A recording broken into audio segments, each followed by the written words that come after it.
Yo, what's good guys, Chewy here. Today I want to talk to you guys about Chaos Dungeon farming and why you should take advantage of this method to gain tons of honing materials and gold. Before we get started, there's generally two camps to infinite Chaos Dungeon farming.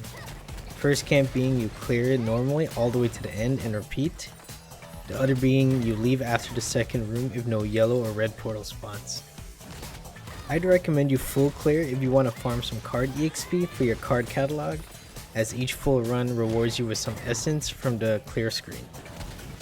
Other than that, what I do and what I recommend is to farm the yellow and red portals.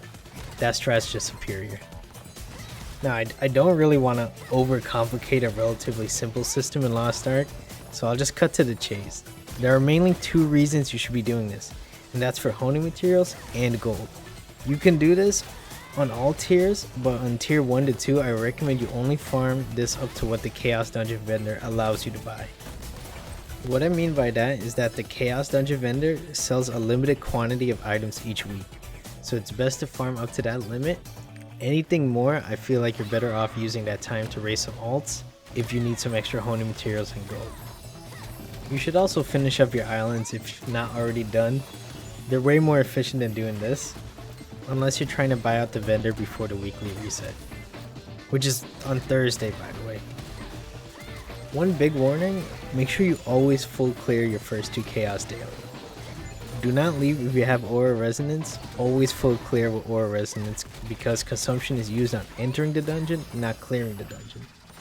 I've made this mistake a few times, I don't want you guys to make the same mistake, it sucks. So pay attention to your daily aura resonance. So the best way to farm Chaos Dungeons would be to clear the first 2 rooms and then leave if there's no yellow or red portal. A little bonus tip, use your ultimate in the beginning of the second room to kill the first 3 mini boss.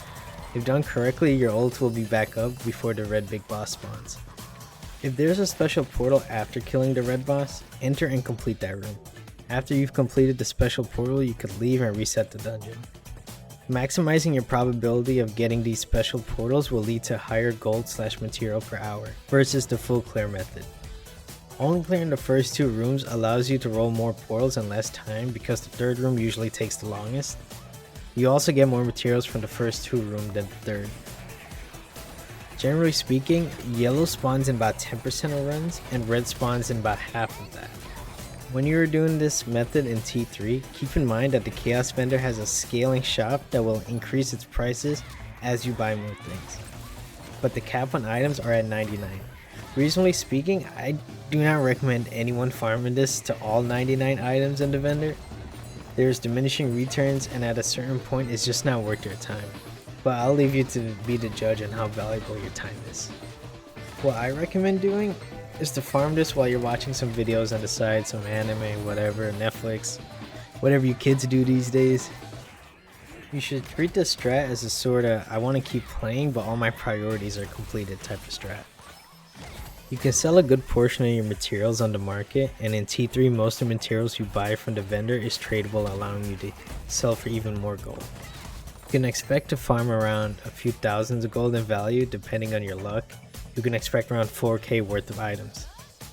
Now I just want to elaborate on the main con of this strat that I touched on briefly in this video, and that is this strat has diminishing returns.